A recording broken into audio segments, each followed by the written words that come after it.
Good morning, everybody. Good morning, Matt. How are you today? I'm very well. Yourself? Very good indeed. We have been setting the world to rights, all things football behind the scenes. So we're lucky we caught wind at a time and thought it's 10 o'clock, we need to start. But sharing some insightful views and thoughts on the world of football at the moment. I'm not sure how insightful that was. So yeah, I think everyone's quite fortunate. We pressed stop on that. Yeah, absolutely. Absolutely. Again, thank you everybody for joining us today on this very, very warm Friday. The schools are shut, but the offices are still open. I was with Matt in London on Wednesday for their incredible flagship event, would you call it, Matt?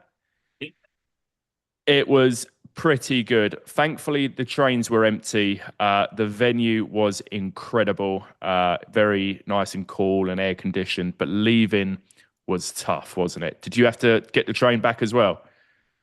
Yeah, I was heading north again. I was about the only person on the train, but it was hot, very, very, very hot. Really, really tough, wasn't it? Really tough. But nevertheless, it was an incredible event. As always, thank you for joining us. Please do participate in today's session.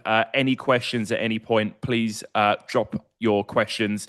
Two places. You've got the chat function, as you can all see at the moment. And there's a Q&A section as well. If you'd like to keep things a little bit anonymous, you're more than welcome to. We do intend the session to run for the full hour today, so an hour of CPD. When you exit the session, there will be a feedback form that pops up. Please do give us your feedback on how you thought today's session went. Also, in the feedback form throughout today's session, you'll see a couple of things that you can participate in, whether that be Tatton's roadshow events coming up, our WhatsApp communities, but also to get your CPD certificate in your feedback. Let us know, and we will issue you a certificate. If it's not today, it will be on Monday. So, let's kick things off. Hopefully, you can all hear me okay and see my screen. Just want to give you a little bit of a rundown as to us at the club, who we are. Myself, Lewis, and Amanda co-founded the Financial Planning Club a couple of years ago now. Amanda's background is successfully running two large national financial planning firms, one employed, one self-employed. So real ops specialist, if you like, and big on insights discovery as well. So really understanding the communication of your team, which is great. Myself and Lewis, we've run a recruitment business now for over 10 years, supporting financial planning firms with all things hiring and culture and really organisation set up and everything else. So really good couple of years that we've had across all businesses. Really, we're busy, we're growing, just like many others out there as well. Jade is the glue to what we do. Everything goes through the incredible Jade Ling. If it wasn't for her, who knows where we'd be today? Probably not on our webinar. I thought I'd share my LinkedIn QR code as well. Do connect with me on LinkedIn because after today's session, you will be able to get a copy of the content, the newsletter that we create off the back of this. Little short snippets, not only from this webinar, but from all future webinars as well. So do connect with me on LinkedIn. Look, we couldn't do what we do without the incredible support of every single one of our collaborators. Today, we are with Tatton Investment Management. It's great content delivered by some of our incredible partners, all of them striving towards innovating the financial planning industry. So a big shout out and a thank you to everybody that collaborates with the club. As everybody knows, we run a community outside of our business owner membership. Community is really to give you a place where you can ask questions and be supported. We have a community for business owners, financial advisors, power planners, ops managers. So whatever role that you specifically play within your business, we have got a bespoke community to support you and your team members as well. Club Lives are our webinars on a Friday. Every Friday, 10 a.m., you can join us for some CPD. And if the team are being really mean to me, they make me do another one on a Wednesday as well. So sometimes you can listen to me twice a week, you lucky people. The Financial Planning Podcast is a great place to listen to other business owners, hear about their journeys and how they got to where they are today. Again, as always, I encourage people, if you've got a story and you want to tell it to an audience, do let us know and come on the podcast for an hour with Lewis. Lewis Byford runs the podcast as well. We are going to look briefly at what we've got coming up over the next coming weeks. So the 10th of July, we are with Bear Rock. We're going to be really how firms evidence client outcomes under consumer duty, which is going to be a great webinar. After that, we are with Corbell Partners, a multi-award winning national advice firm. And this is really about the self-employed guide. So our eyes really moving without regret. So we're going to be covering off what you need to be looking at, considering long-term, short-term, just everything for advisors that are looking at their options and what it takes to really move from one self-employed role to another. So a really good webinar. Looking forward to that one. Following that, we're with FE Fund Info. So this is beyond the mortgage, so vulnerability protection and the visual client journey, and really the importance of cash flow planning and why it matters beyond just wealth advice. So again, got some really good webinars lined up. That's 3 hours of structured CPD. So if anything there takes your fancy, you can register for any of our webinars as you have done so this one via our website. Next, joining me today is Matt Parlour, Marketing Insights Strategist at Tatton. Matt has spent more than 25 years working with financial advisors and specialises in making complex economic and geopolitical topics practical and relevant for advisors and their clients. Matt, it's great to have you with us today, and we're really looking forward to your session because I know that it's going to be very insightful. I know you've got a few slides to get through as well, so I'll wrap my part up as quick as I can. Couple of questions that we ask people when they sign up. We've got to always have a good mix of owner managers, advisors, some power planners, and some ops people in the room as well. Most already use an MPS or a DFM, but many are reviewing their current approach, which is always interesting. Performance is the biggest priority, while compliance and admin remain the biggest drain on time. That is not new news to us, Matt, is it? The compliance and the admin, the biggest time zapper in most businesses, right? Yeah, absolutely. Yeah. What we're going to do today is we are going to kick things off with a poll. I'm going to stop sharing my screen because we are going to look at what is worrying the audience the most today whilst we hand over to Matt whilst he shares his screen. So which scenario would you say worries you the most? And these are always interesting polls and interesting outcomes, but do you think advisors tend to worry about the same things as their clients, Matt? Yes and no. Look, advisors have a huge number of challenges on their plates. Anything from sort of professional indemnity to maybe what their exit strategy is like. I think for clients, it comes down to, am I going to have the money to do all the things I want to do?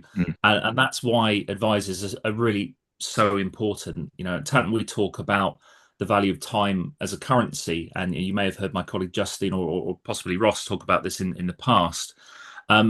Advisors and power planners, their super skill is enabling clients to actually spend the time that they have doing the things that they want to do.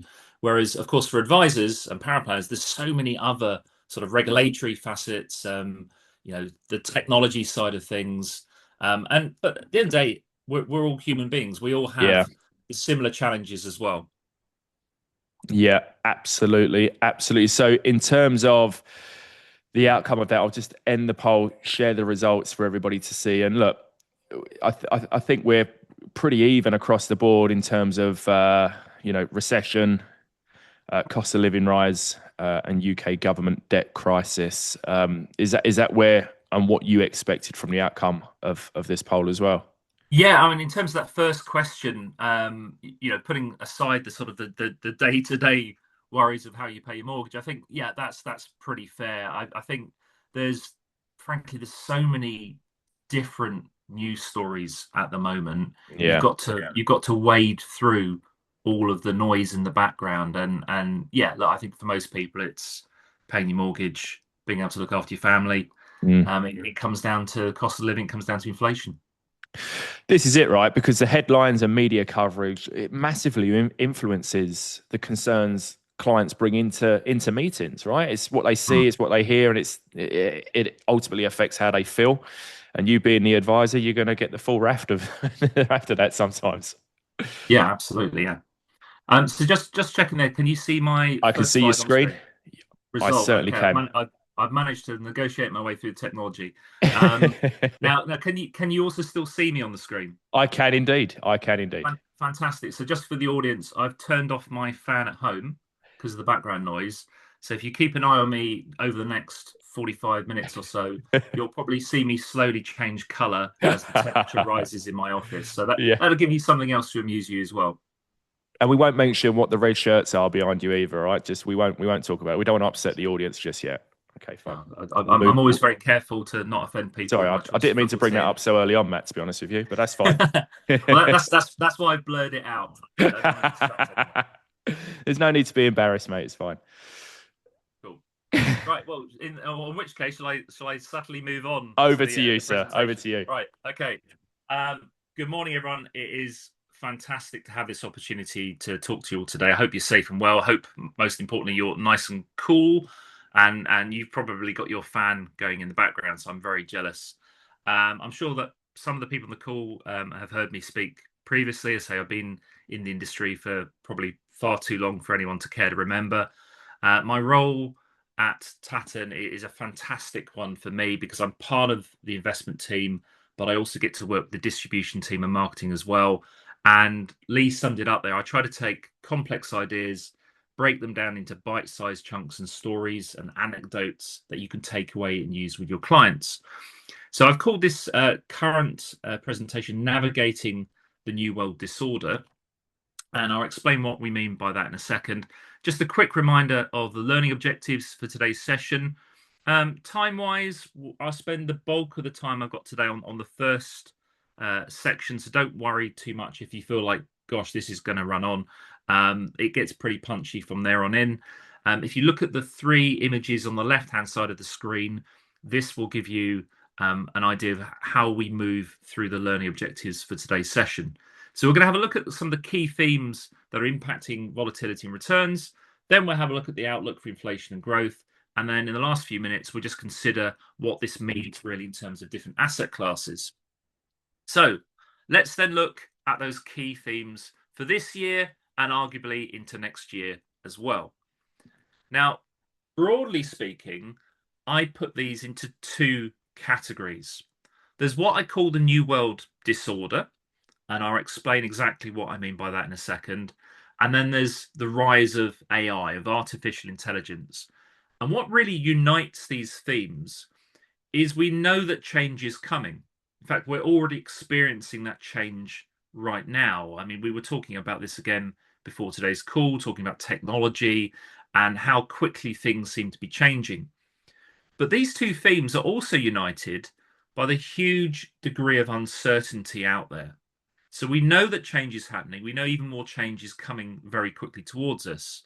But no one can really tell you hand on heart what it will mean for the economy, what it will mean for society, indeed, what it will mean for all of us. So we're going to have a look, first of all, then, at the New World Disorder. Now, this is a phrase I coined a while back. I'm sure many of you have heard of the New World Order. The New World Order is a phrase that's been used for the best part of a century now. It was used by Prime Minister Lloyd George just after the First World War. It was used by Adolf Hitler in the 1930s. It was used by Churchill in 1945 to describe the post-Second World War settlement. More recently, it's been used by conspiracy theorists who believe in the lizard people controlling the world. Now, okay, we're not going to go there today, you'll be delighted to know. But the New World Order is probably best considered by a speech by President George Bush Sr. in 1990. And this will really show you what I mean by the New World Order. So President Bush was very much a man of his time. He was a World War II veteran. He was a naval aviator in the Pacific War. He then went on to become the head of the CIA before becoming US president. Now, he firmly believed in the rule of law rather than the use of force. Now, that's not to say he was a pacifist. I mean, there were wars on his watch, but he actually worked through the United Nations. He sought UN resolutions. He sought to get some sort of agreement before going to war. He believed in great power cooperation. He worked with the G7 leading economies, indeed Russia as well at the time. As I say, he was a World War II veteran. He believed in the value of NATO. He believed in collective security, and he was an internationalist. He believed in global trade, and indeed, at that time, there were the trade talks ongoing, which shortly thereafter led to the signing of NAFTA, which was the big US trade agreement with Canada and Mexico. It's what we now call the USMCA. It's the world's biggest free trade organization. So that was very much the world of the New World Order. What we now have is what I call the New World Disorder. Now, apologies if I've given you a bit of a start with that photo on the right-hand side. Believe it or not, that is actually the Donald's official White House photo. Interesting, if you compare it with his photo from his first term in office, he looked quite cheerful in the first term, I have to say. This is a bit more focused, dare I say, a little bit more sinister. Now, if you listened to his inauguration speech at the start of last year, he talked again and again about America first, an end to multilateralism. He pulled out the Paris Agreement on climate change on day one, pulled out the World Health Organization, and called into being, the question of should the US be in the United Nations. Now, every American president talks about US vital interests, but Trump talked about bits of other people's countries: Greenland, Panama Canal, Canada. He firmly believes in US national security. Again, nothing wrong with that, I hear you say. But again, he's called into question the merits of being part of NATO. And of course, the US is the predominant major military partner in terms of spending for the North Atlantic Treaty Organization. So without the US, you have to call actually, would NATO be of much value to anyone? And last but not least, for a good year before he was elected, in all of his promotional videos, he was talking about reducing reliance on Chinese imports. So really what we've seen for the last year and a half shouldn't really have come as much of a surprise to anyone. But then, of course, you think back to those Liberation Day tariffs, and we saw, that surreal picture of Trump stood on the White House lawn holding up a piece of cardboard, and we're all sort of straining, trying to see where the UK was on the tariffs. I did think to myself, this is the world's most powerful man. Hasn't he got someone who could do that for him? Maybe put it on an easel or a TV screen. I mean, look, this is the United States. He could have beamed it onto the moon if he wanted. But no, he's standing there with a piece of cardboard. Now, of course, when those Liberation Day tariffs came through, we saw huge volatility and uncertainty in markets. And what we're showing you here is in red, the VIX volatility index, and in blue, US economic policy uncertainty. And you can see that spike when those Liberation Day tariffs came through. This is what it meant for markets. In the first full day of trading after that bizarre press conference when he's holding up a bit of cardboard, we saw the worst sell-off in markets in 5 years. And then only just over a week later, he paused the bulk of the tariffs, except for China, and we saw a big relief rally. And this has happened again and again and again since April last year. And this has become known as the taco trade. Taco, Trump always chickens out. So we've seen these big swings in markets, and it's not really helped by the fact that he uses social media to announce policy. And typically, we've seen some big movements on a Friday night. The markets have closed. Something big happens over the weekend, and then markets open and have to react to this. And we've seen some of the world's biggest investors. I mean, you may have heard of Ray Dalio. I've talked about him on previous webinars. Ray founded Bridgewater Associates, the world's biggest hedge fund.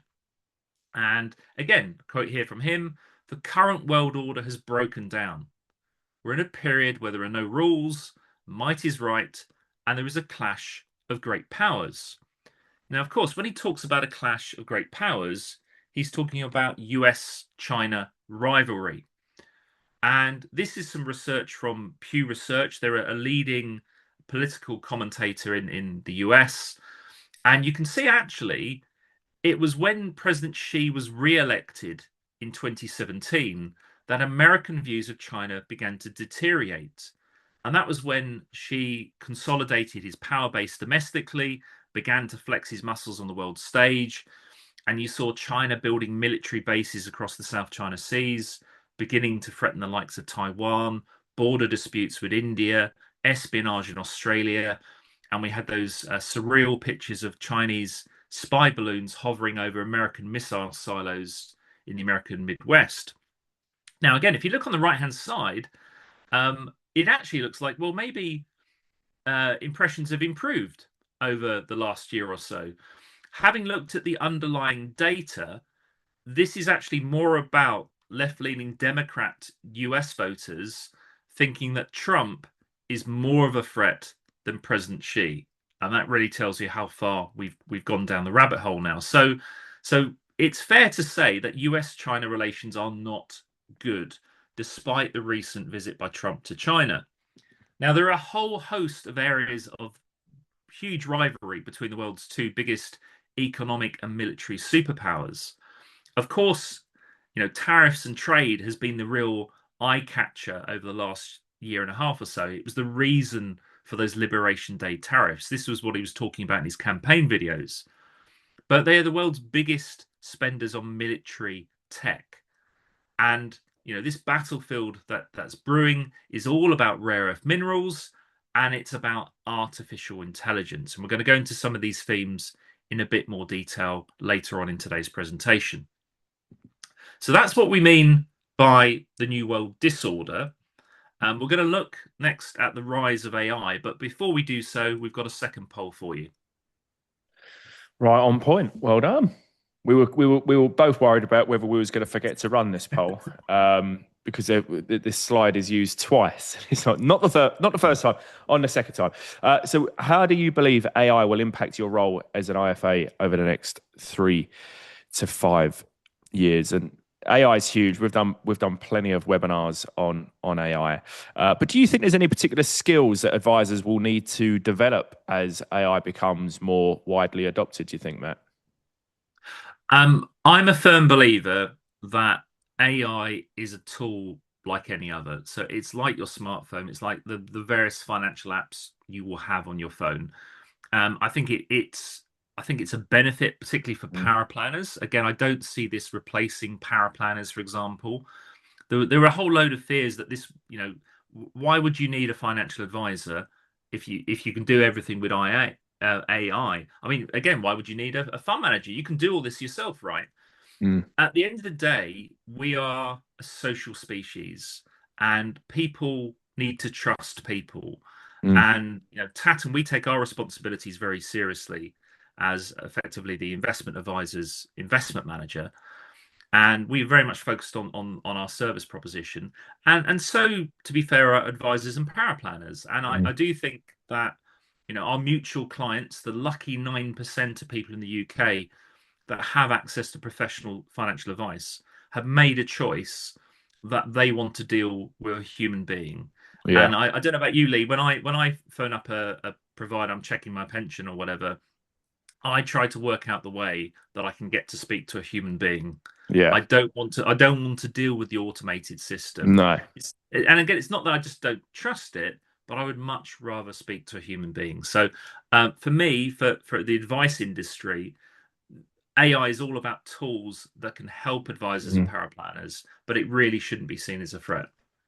Yeah, and that's why I think I firmly believe that AI will never replace the advisor. It's an industry where wealth is very personal, and you want to talk to a human being about your wealth, about your circumstances. Anybody can go on to any sort of AI and what's the best this, what's the best that, and what shall I do with this? But I think we're all going to become very good prompt engineers, aren't we, over time? Yeah. I love the response of this, because obviously if we run this poll maybe 2 years ago now, I think all the votes would have been in the bottom half of this poll, right? I think it's becoming more and more widely spread now, the positives that AI can have on your business. Um, even I'd encourage people in the chat, if you could automate one repetitive task tomorrow, what would it be? Because there is a tool out there that can absolutely eliminate that from your workflow. So really do think about stuff like that. What is one repetitive task that, that you could automate? What would it be? Because there is a tool out there that can relieve you of that burden, because a lot of it is a burden sometimes. Definitely. Is that where you'd expect the results to be? Would you hoping there was all top end? Yeah. No, I think that's very fair. I mean, you made the point. If you run this poll 2 years ago, you could have Mm, ended up with something very different. So I think it's as the tools have progressed, but also as we've all become more comfortable mm, with how we can use those, I think we all begin to see ways of integrating this into what we all do. And you're absolutely right. There are those repetitive tasks that we all hate.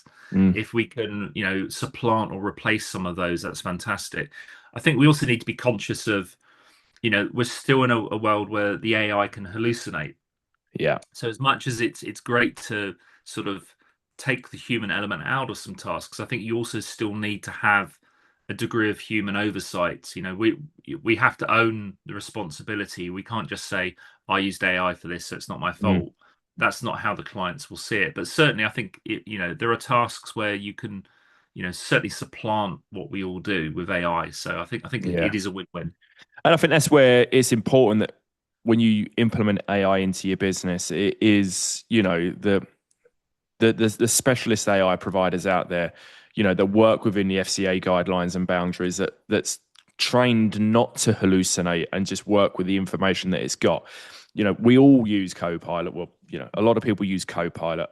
Near enough everybody's played with ChatGPT, right? That's where it's going to get creative. That's where it's going to fill in the blanks if it doesn't know the answers. But I'd always encourage people, and there's a couple of firms that collaborate with the club, Tatton, Advisory AI, real specialists for AI within financial planning. So look, it's important that we get that right as well. Yeah. Okay. Stop sharing Shall we on move that. on? Yep, let's go. Yep. Brilliant. Okay, so let's then have a look at how the theme of AI it is a change. It is an area of uncertainty from a client perspective. So again, it can cause a lot of nervousness, but also excitement at the same time for investors. So what will be the key determinants of success then? I'll try to summarize this as best as I can. So, I think these are probably some of the biggest drivers of which companies, which economies or countries will be the winners from the AI revolution. So, just to give you an indication, then, in terms of semiconductors, and again, this is one of the areas we're going to go into a bit more detail in a minute. There are three countries, three companies at the forefront of this technology. I mean, TSMC from Taiwan. I'm sure everyone on the call's heard of them. The likes of Intel from the United States, Samsung from South Korea are really at the forefront of the semiconductor, the microchip revolution. When it comes to research, China is actually dwarfing a lot of other countries out there by the sheer volume of research papers that are being released at the moment. Some questions over some of the quality, but actually, you've got so many people focused upon what are the possibilities with AI. Obviously, we're all very well aware of the strength of AI development in the United States, some very high profile companies there. We've talked about some of the models already. It might be a surprise to people. Actually, the UK has a very strong academic research capability. I mean, we've still got some of the world's leading academic universities, so we have something we can work with there in the UK. When it comes to capital, of course, it's number one is the US, closely followed by China's ability to raise capital, and also Japan. When it comes to data, unsurprisingly, those big US tech companies dwarf the likes of the UK in terms of the access they have to data. You've got the likes of Meta with Facebook. I mean, Musk bought Twitter, now X, to have all that data to train Grok. So, there's this huge data resources there. If you're wondering why I've put across through the EU, when you look at GDPR, you look at the EU AI Act, they are taking a very different regulatory path towards data from the US. The US is much more light touch, and of course, restricting access to how you use that data will make that area of the world less attractive for new companies setting up.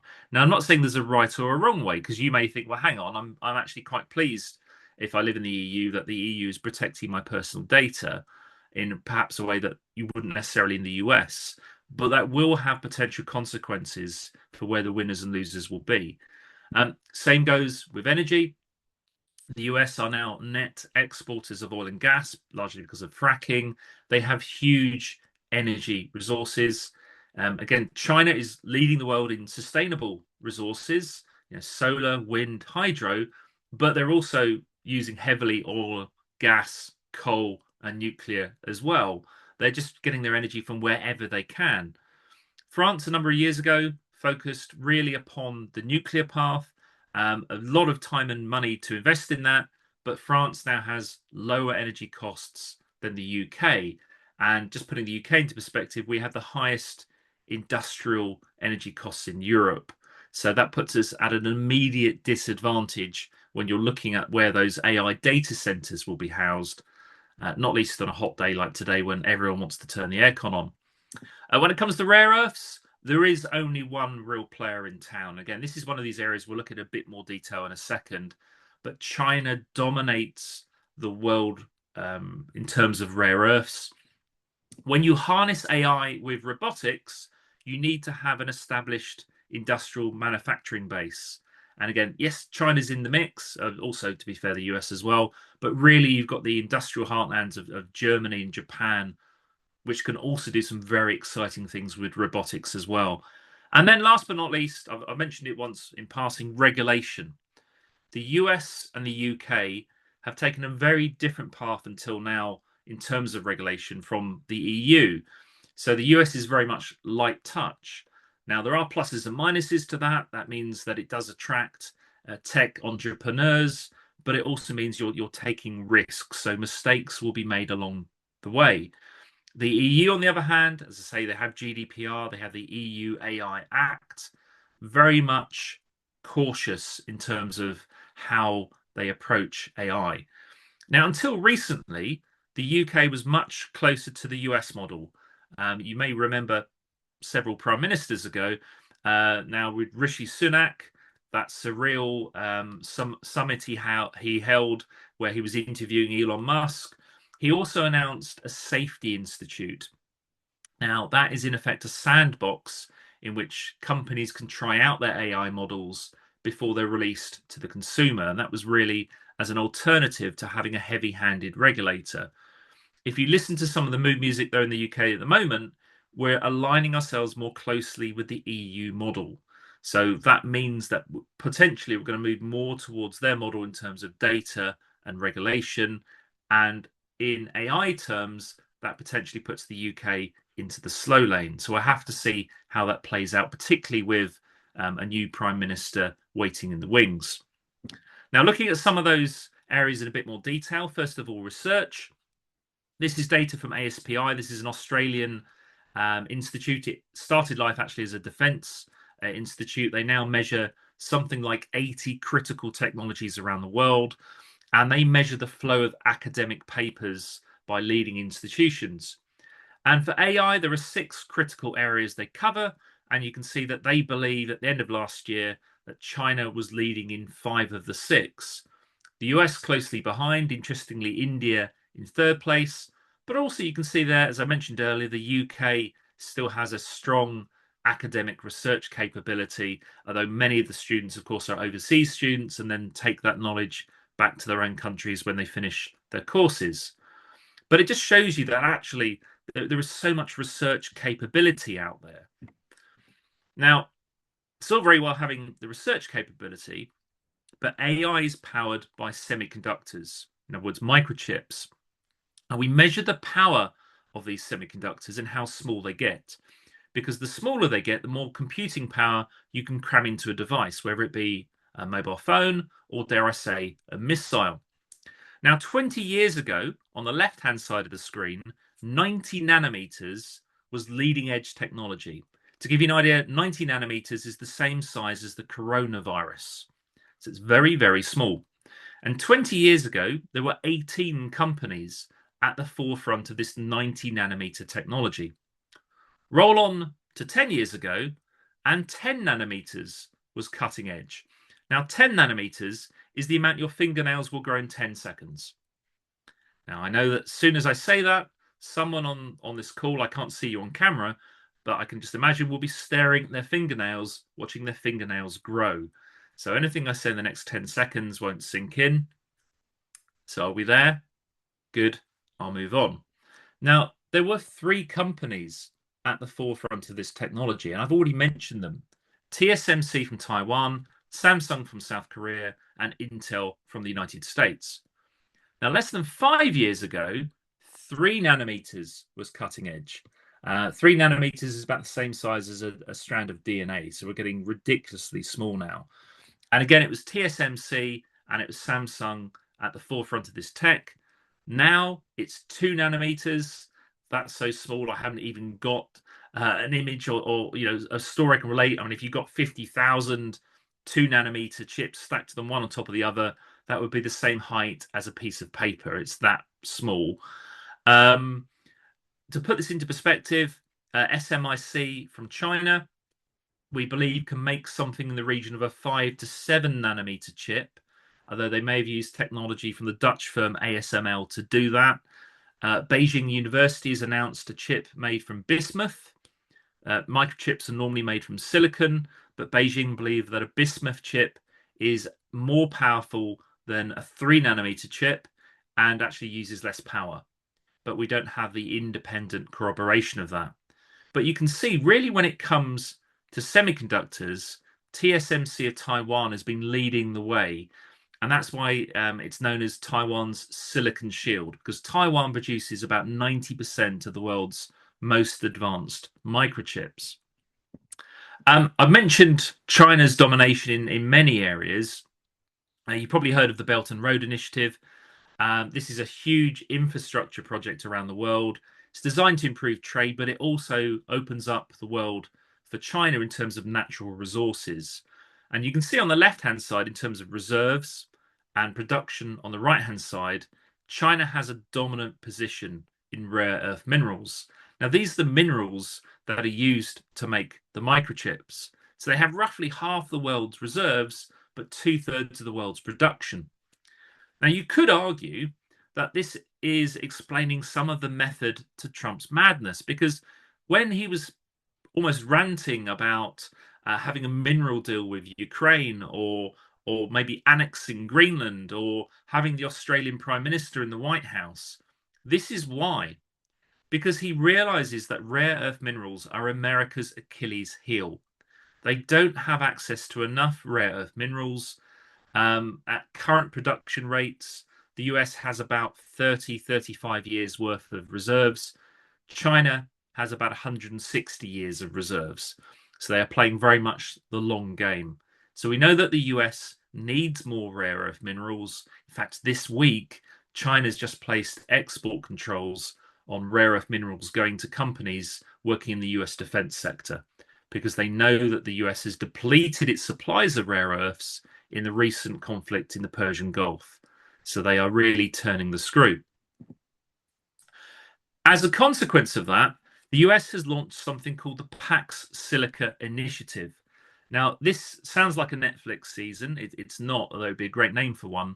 This is, in effect, NATO for AI.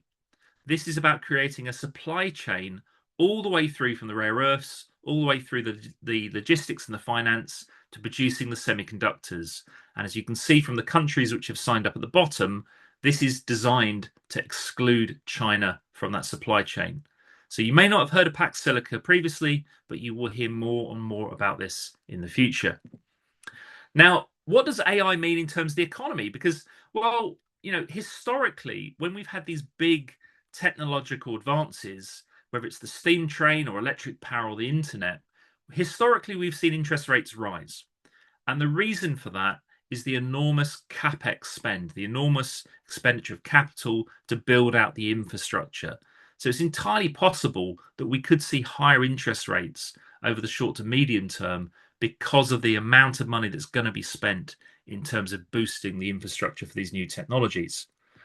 When it comes to job losses, big question marks there. We had a chap called Matt Schumer come out with a very dystopian view of employment for AI in the future. I think it had something like 85 million people viewed his blog on X.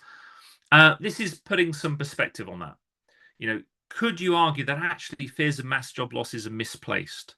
Well, possibly, because if you look at long-term data here, this is from the ONS and Capital Economics, when we've had these big epoch-changing technologies, yes, you will have seen some job losses in particular sectors, but overall, if the global economy grows more, you see more jobs being created net. Now, the counter to that argument is this, and this is originally from Bank of America. There's a beautiful 20-year relationship there between the S&P 500 in green and US job openings, the JOLT numbers in blue. And then you see there at the start of 2023 that the two lines begin to diverge dramatically. So we're not seeing the job creation coming through, not necessarily huge job losses just yet. But this would suggest that AI is beginning to have an impact upon the job market, albeit maybe it's on job openings rather than necessarily seeing mass redundancies. But again, we're at the start of this AI revolution. Just one final chart in this section. This is actually reproduced from the Financial Times, and they tried to cover off all the possibilities. In blue at the top of the slide, will we have an end to scarcity? You know, the sort of the Elon Musk scenario where actually you won't need to go out and work anymore. You'll be able to pursue all your hobbies, learn new languages, take up painting. I'm waiting for my flying car. Or at the other end of the spectrum, will AI be more like the Terminator? You know, will it wipe us all out? Now, as always, there's a range of possibilities, and I rather suggest the end result will be somewhere in between. So, you know, if you want to rewatch the Terminator films, that's great. I'm sure it probably actually counts as CPD these days. But equally, I think we'll all be waiting a bit of time for our flying car as well. Now, that brings me to the end of that first section. So what are the takeaways? Well, you know, we know that investors greet change with a sense of nervousness, but to put it into perspective, change can also be a fantastic catalyst for growth. So I think we can be skeptical about some of the benefits from AI, but actually I think there's also a real positive story about what it could mean for society and the global economy as well. That brings me to the end of that first section, and I believe we've got another poll. We do indeed. I'd love to know how many times, a bit like Wednesday, right? I'd love to know how many times you've mentioned AI in today's session. Do you reckon it's more than the 22? Very possibly. Very Very possibly. possibly. I think Yeah. so too. Do you think these concerns are reducing as firms gain more experience with AI, or are they just becoming more significant? Yes and no. I think we're all becoming more familiar, asset managers and advisors and power planners, with the possibilities around AI. But also, I think the more you get to understand AI, you also get an appreciation of there are still huge potential flaws. I ran a sort of just a personal sort of test a while back on my own device, and because again, as an asset manager, we have constraints about what AI we can use at work, and I think that's Mm. really important. But on a personal device, I just ran a test on three or four of the well-known AIs, and I gave them all pretty much an identical prompt as well. And I asked them to produce me a little report. And then I asked them for the links to where they got the data for the report from. And it was quite revealing because I was using quite a basic version of ChatGPT, but most of its data was from Reddit. I compared that to Google Gemini, and Yeah. Google Gemini's was a lot more in depth, and it was using more sort of professional sort of data. I then compared that to one of the more advanced versions of Anthropic's Claude, and it was mind blowing the difference. You know, Really? the sources were much more professional, and the drill downs were very impressive. Again, I wouldn't put all my money on Claude because again, there is still flaws, and you know, this is like a toddler growing. Mm. And of course, we now don't have access to the most advanced model, the Fable 5, because the US is worried about people having access to it. So I think we can see how the models are changing, but I would always just ask yourself and then ask the AI, what are your sources for this data? Because depending if you're using one of the free models or you're using a premium paid model, you will get very different results as well. Of course you will. Of course you will. Conscious of time, 15 Yep. minutes. Are we gonna hit the mark? I will crack on. Okay. Smashing. Let's do So it. the outlook for inflation and growth. So our starting point here is that inflation is above target. It's in the region of sort of 2.8 to sort of 3%. So we know it's above the February forecast. Why is that the case? Well, it's not really money supply. Money supply has returned to its long-term average. And this is important because the Bank of England is full of monetarists. And monetarists believe that inflation is always and everywhere to do with the velocity of money around the system. Mm. And the money supply is about 4% year on year. So actually, they believe that inflation over the long term is heading in the right direction. In the short term, though, we know that wages, particularly in the public sector, are above the chosen level. Again, they would like inflation for pay rises to be about 4%. That's more sustainable. So again, with a new prime minister coming in, we need to keep a close eye on what happens with wages. That's why the Bank of England's sitting on its hands. You know, at the start of the year, the market was pricing in 3 rate cuts. At the peak of the Gulf conflict, it was pricing in 3 or 4 rate rises this year. It wouldn't surprise me at all if the bank sits on its hands, is data dependent, and we could end the year roughly where we are today in terms of interest rates. The reason for that is at the moment, food prices have remained relatively stable compared to what we saw in the cost of living crisis. But there is a big but. And the reason for that is what we see coming down the road. I know that some of your people dialing into the call will be big fans of Clarkson's Farm, so they will know all about fertilizer prices. We know that fertilizer prices are very sensitive to disruptions in the LNG gas market. And of course, what we've seen over recent weeks and months is huge disruptions in the Persian Gulf. So, you know, very briefly, a fifth of global oil and gas was flowing through the Strait of Hormuz prior to the conflict, which started at the end of February. About 20 million barrels of oil a day. Now, between 5 and 7 million barrels a day it has now been flowing through the east-west pipeline, you can see, which goes into the Red Sea and gets picked up by super tankers there. But for much of the last few months, the flow through the Straits of Hormuz has been heavily restricted. And it's not just oil and gas, it's also fertilizer. Roughly a third of fertilizer has come through the Straits, or rather, it hasn't come through the Straits in recent weeks and months. So in the week before US farmers planted their summer crops, actually the fertilizer price jumped by 30%. And we know that US farmers used probably about 2 million tons less fertilizer. So that's less fertilizer means lower crop yields. Lower crop yields means less food. Less food means higher food prices. So we know that's baked in. We've seen the disruption in trade. These are the figures from the IMF Port Watch on transit volumes through the Straits of Hormuz. It's beginning to pick up very, very slowly now. There's reports of 2 or 3 super tankers heading into the Persian Gulf last night, which is a positive sign, but it's going to take time for this to normalize. And just remember that pretty much everything we use starts with oil and gas. So if you look on the right-hand side, there are so many things that we take for granted, which ultimately are impacted by oil and gas. So this is all part of the uncertainty. We don't know exactly what impact this is having longer term. These are the OECD forecasts. These were from the end of March. Even then, they were talking about UK inflation could hit 4% by the end of the year. But of course, the conflict and the disruption have continued for some time past when this forecast was made. So that's a big question mark. Um, Closer to home, borrowing costs. The red line is the UK 10-year gilt yield. The grey band is the costs for the rest of the G7. And when there's space in between, you can see there's some white space there on the screen. We are paying a premium for our borrowing costs.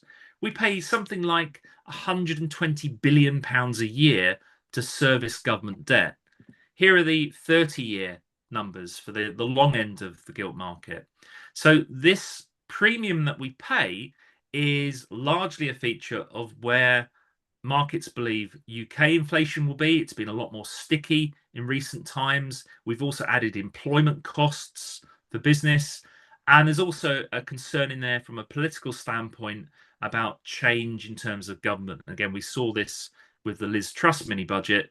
But again, the choices that the new Prime Minister makes, whoever that may be, we're assuming it will be Burnham, the choices they make in terms of expenditure and fiscal discipline will have an impact on borrowing costs as well. Meanwhile, consumers are pretty pessimistic. They have been for a long period of time, and consumers account for roughly two-thirds of UK spending. So when people are pessimistic, they stay home, they don't spend money on the high street, the economy doesn't grow strongly. And we also know that business order books are fragile as well. This is the UK PMI. This is the longest running lead indicator of the strength of the UK economy. Just a reminder, when the PMI is below 50, order books are beginning to contract. And that's normally a sign that potentially we could be heading for a technical recession. It really depends on how long we stay below that 50 level. So the alarm bells are beginning to flash. But of course, we do have a change of government now. We do have possibilities that maybe the situation will improve in the second half of the year. However, based on where we are from the last budget and the spring statement, the IMF believes that the UK's tax burden as a share of GDP is set to rise over the course of this parliament at a faster rate than anywhere else in the G7. So it's all about the money you raise from tax, it's all about the money you spend, and it's all about the money as a government that you borrow. And those are the three moving parts we need to focus upon. So we know that growth is expected to moderate in the remainder of this year, and that's not just the UK, that's also around the world. So, in summary, then, the outlook for inflation and growth, the cost of capital is back, very much here to stay. Central banks are likely to be really cautious before we see big movements in terms of interest rates, in terms of monetary policy. What does all that mean then in the last few minutes in terms of different asset classes? Simply put, it's all about diversification. This is the economic cycle. There are four phases to any cycle: recovery, expansion, slowdown, and contraction. And you'll see at the bottom of the screen, the typical market outlook for different asset classes is different in different parts of the cycle. Now, it's important to remember that different countries, different economies will be in different phases of the cycle. It's not one size fits all. And you can move from left to right or right to left. It's not a one-way street. So this is all about ensuring that your clients' portfolios are well diversified, not just by asset classes, but also by the markets and the economies that they invest in. Now, again, this is the asset quilt. You don't need to spend any time looking at the individual classes. Just look at the pretty colors, because we know that different asset classes have performed better or worse in any given year. So this is not about backing the winners. This is ensuring that you don't have to back the winners. You are well diversified over time. And that's what we do as one of the leading MPS providers in the country. We regularly review portfolios. We rebalance the over and underweights. We do this typically every quarter. And we will take a view for you as the advisor and for your clients as well. So in summary then, US policy uncertainty will continue to drive market volatility. The Persian Gulf conflict may well now be over. We're now in that sort of ceasefire, moving towards a longer term deal potentially. Could be some bumps along the road still, but we don't know how much impact this will have upon inflation and supply chains. But we know that there will be an impact. We're only just beginning to see that data coming through. And equally, with AI, we also know we're in a period of change, but we don't really know what does it mean longer term for the economy and also society. In terms of inflation, certainly more persistent than previously forecast. Growth is likely to be more modest, but it's still growth. And of course, UK business and consumer confidence is fragile. But again, with a new administration, maybe we will see some stimulus to both of those also. Last but not least, the final learning objective.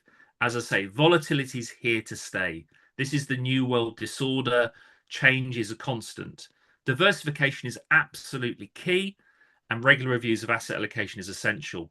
And the good news for everyone on this call, this is what we all do. I say for Tatton, we're a leading NPS provider. We provide those well-diversified portfolios with regular reviews and rebalancing.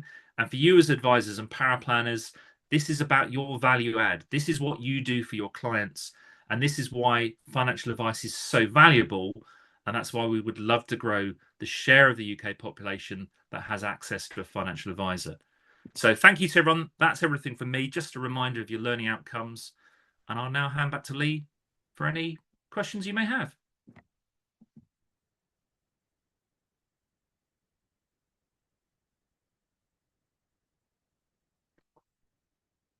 Over to you, Lee.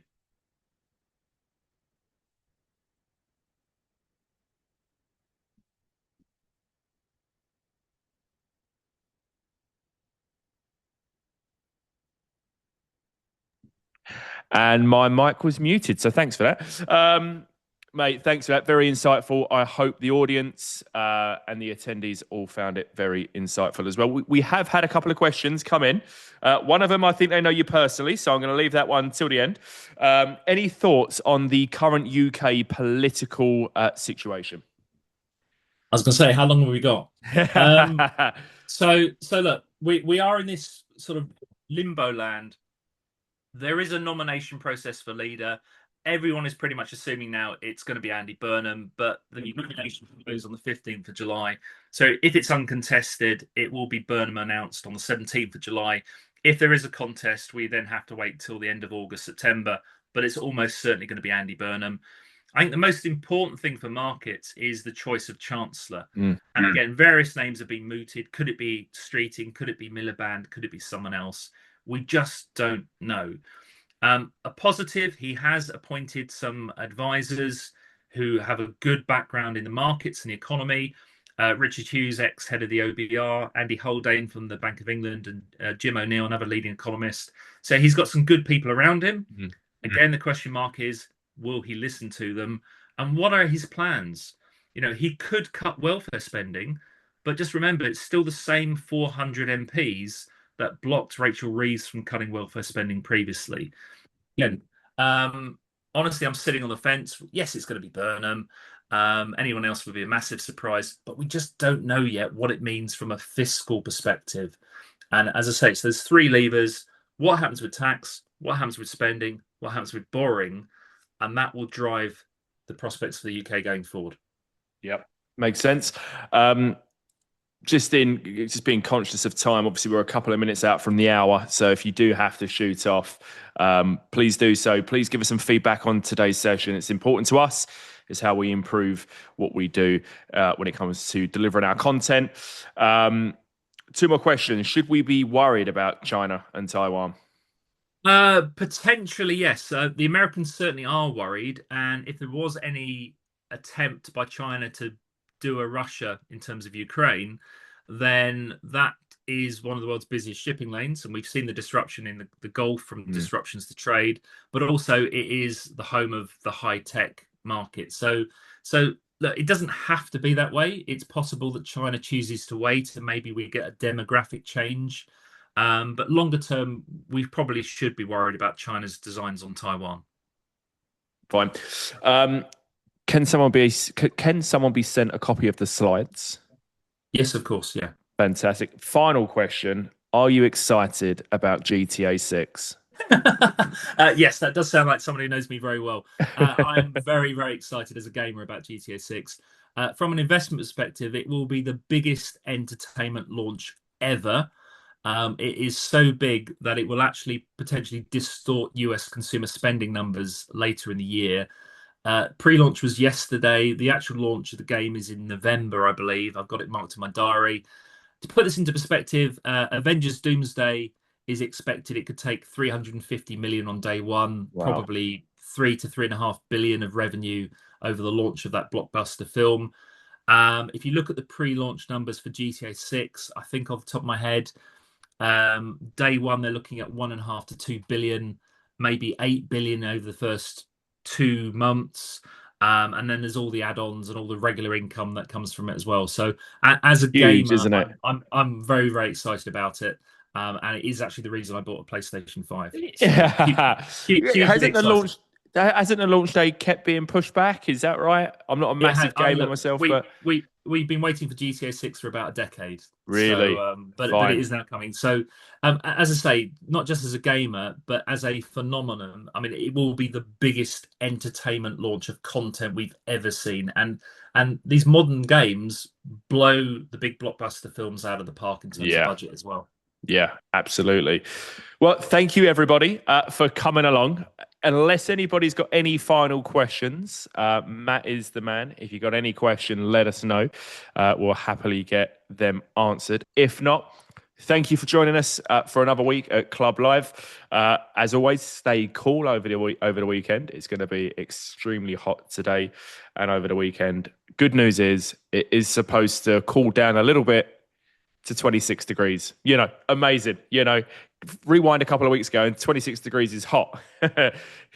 Where we are today, 26 is cool. So, yeah, interesting. But thank you, everybody. I'll end the recording now as well.